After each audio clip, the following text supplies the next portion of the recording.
Welcome everybody to the Sim Station Nation November update, whatever we're calling this, the State of the Union or whatever. I'm not sure, but it's basically like, think of it like a podcast or a radio show with just some random video playing in the background.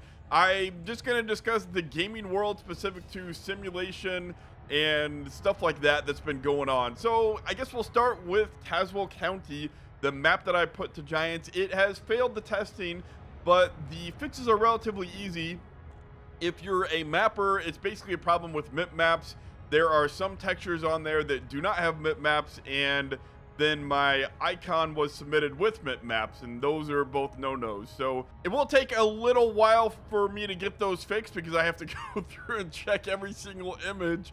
But there's a lot of texture images in a map, in case you don't know. But it is a relatively easy problem, and now I know for the future I'll get that fixed as soon as possible. And I would imagine probably around a week's time frame. And hey, if you guys don't want me to record on YouTube and just work on my map, I could probably get it done in a couple days. But anyway, I like the break of recording on YouTube and playing games. It's really a great stress relief for me. Moving on to, I wanted to discuss and touch on the Platinum expansion. I know if you've been listening to my YouTube Let's Plays over there, I really do love the map. I think it is it's definitely one of Giant's best maps on that they've ever done. Normally they feel a little bit too open. But, well, I mean, this map feels open. It is just that it's supposed to feel open. It really looks a lot like the Midwest. And I know that from building my own Midwest map, you know, the fields are right next to each other. And with the big open area kind of on the northern side of the map, that kind of looks like what they tried to emulate. And I know from looking at aerial shots, like if you Google, I've said this before, if you Google Brazil cornfield, you will get images that look almost like the Midwest. It's almost like identical to the Midwest. And so I'm not at all surprised to see, you know, after that, it totally changed my mindset of that Platinum expansion. And I really have enjoyed it ever since because it's just a different mindset. It's not like, oh, well, they just made this stupid open map because they didn't have time to put the detail down or make, you know, hills or make spaces between fields look pretty. Like, no. It's like that on purpose, just like it is on my Tazewell County map. I mean, the difference is my map does have some trees in the background in real life, and apparently some areas in South America have some hills like that. And, you know, so it's kind of like in the middle of the valley. Anyway, I think that is, yeah, just in case you missed my thoughts on the Platinum expansion, I just wanted to discuss that because I really do think that it is worth a buy. And I'm not going to do a formal review on it, but it really is worth a buy, in my opinion. If you, well, I mean, so the two biggest things: multi-angle terrain. You cannot have multi-angle terrain on a map that is locked because, I mean, you can't install it on there, and that's a huge deal to me. Fortunately, most of the fields I plant north to south, and I don't turn because they don't have curves. But it's just not an organic feeling, and I do not like it. It's a huge turnoff to me when I play a map. And the other thing, well, I mean, it's related to multi-angle terrain, but you can't ever go in there and add anything to the map. Like, I want to make a field just slightly more hilly, or add a bump here, or add a couple trees. You can't do anything, and that's a huge deal to me because I love tinkering with maps. I don't think I've ever played on a mod map that I have liked perfectly and never wanted to tinker. And those are some maps coming from I mean, look what I've done in my West Coast series. I've added steel bins. I've taken out a hole in some hedgerows. I don't think there's ever been a time with any map, no matter how much I love it, it's just, everybody's different, and I like being able to tinker with maps. That is just one of the problems I have with, I don't know how long I'll be able to keep playing the Platinum expansion. I'm having fun with it. It's not like the series is going to end tomorrow or something, but it's just kind of, it's one of those things that annoys me. And as long as the benefits of the game outweigh my annoyances, which they definitely do by now, but you know, also without more realistic mod, it's just kind of, it's all kind of starting to stack up, but I'm still going to keep going with that series for a long time. Don't worry. Let's move on to Spintires Mudrunner. I have not had a chance to play much of that game, but I am loving what I'm playing so far. It feels like, well, it's a lot the same, but it does have a few new maps, and some of the maps are rebranded, but it has all new achievements, and so achievements are really huge to me because you get to... It really is like an extension of the game to me. It really is like if it was like a first-person shooter, the achievements to me are, hey, to complete the game, you need to do these objectives in game, but you also need to do these meta things that are achievements. And I hate pick up achievements or collect these achievements, things that they place around the map at random. But a lot of the achievements are cool, like kill 5 enemies within 2 seconds, or and Spintires, they have a lot of cool achievements relative to mud running specifically. Of course, it's not killing people. Well, actually, I think they do have like, what is it, scare 10 birds or run over mushrooms, and so you're kind of killing mushrooms. But anyway, it looks pretty cool, and I do like the challenge mode where it's kind of something outside of the game, and I don't know if it's more made to be tutorials or not for the console players, but I'm having fun with the challenge modes. They're short. You don't have to play a whole map by yourself, but if you want to get on there by yourself, single player, the map is, I don't think anybody who plays Spintires multiplayer would, I think everybody understands that it's kind of shines as a multiplayer game, but the challenge modes, single player, are actually really good. And I'm having a lot of fun enjoying doing those. Next up is, I just wanted to touch on Total War Warhammer 2.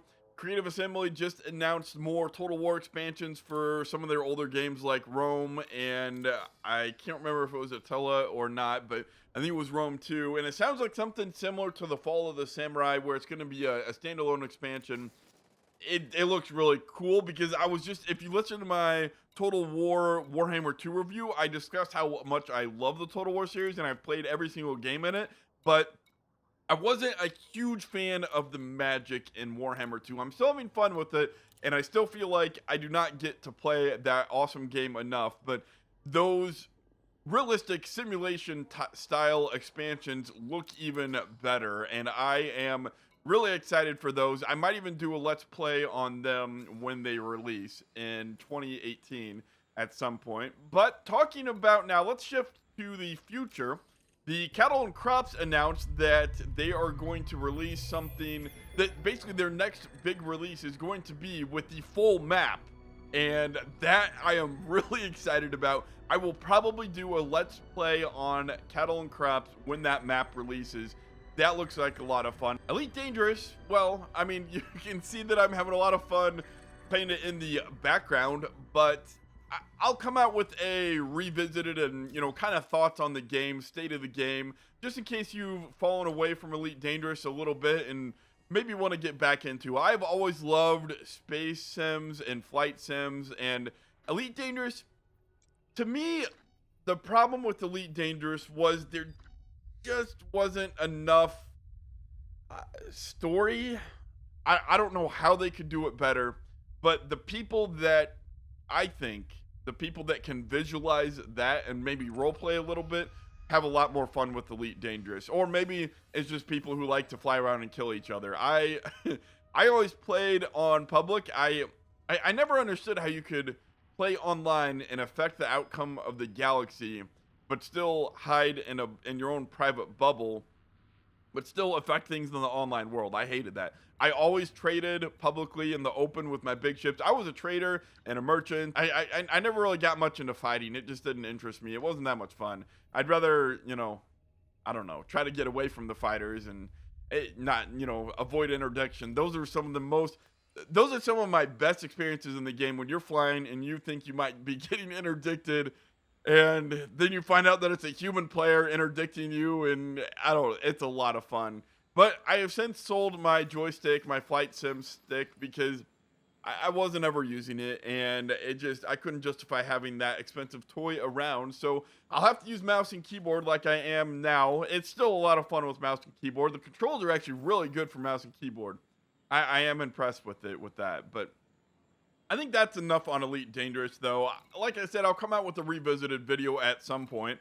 or maybe I'll just talk about it more in December's update, because, you know, that's kind of what this update is for. It's for stuff like, you know, I don't have enough time to make a separate video on all these things, or even separate recordings, and then underlay or overlay the recording, you know, with what I'm talking about. For example, the Tazewell County map while I'm talking about that, or the Platinum expansion while I'm talking about that, and the Spintires while I'm talking about that. That's a lot of work to do. It's a lot easier just to sit down on my computer, hit record, and then overlay some video footage of a game that I already have. That's just a lot easier. It's hard for me to talk and think, in case you were not aware of that from watching my Let's Play series.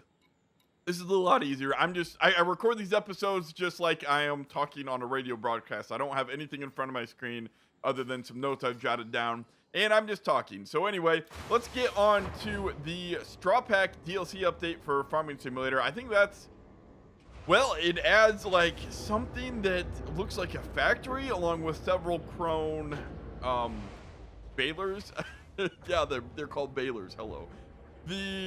So I don't know what that factory type thing was in the background, but that looks pretty cool. It's at some point in the video, and if, like I said, if I had more time, I'd overlay the video right now while I'm talking, but I don't. But it looks really interesting, and it's available, what, at the end of this month or December? I forget the date. I'm so embarrassed about that. But anyway, yeah, I think I will be getting that straw pack. It does look, well, if nothing else, to support the creator DLC, because I think that's a really cool idea that Farming Simulator is doing. Anyway, let's move on to my Tazewell County map. I already updated you on the testing progress, but I think that I definitely want to do, if not a Let's Play, something like, here is how you harvest in real life with auger wagons and semis, and, you know, here's kind of how you harvest corn, because it's a road crop, so you can't just go circles around a field like you can with cereal crops or soybeans. And anyway, you kind of harvest a specific way, but I don't generally like playing on open maps with huge terrain. I am enjoying it with the Platinum DLC. Probably, I'm enjoying a lot of it because I've starved myself for so long from that big equipment. Like I said, I've never just gone into a game and cheated and given myself that equipment. So this is the first time I'm running that big equipment ever in Farming Simulator 17, and it's a lot of fun. But I generally don't like the maps that use that type of equipment on, just because, well, they're more open. And even my own map, I think I probably would like it because it actually feels eerily a lot like home when I'm in the fields driving. But I do that enough in real life, and I've tested it too much, and I'm bored of the map. So that is why I don't think I'll be doing a formal Let's Play on that map. But I will do probably a mini series, a mini Let's Play, you know, to kind of show you how we plant and how we harvest the fields in real life.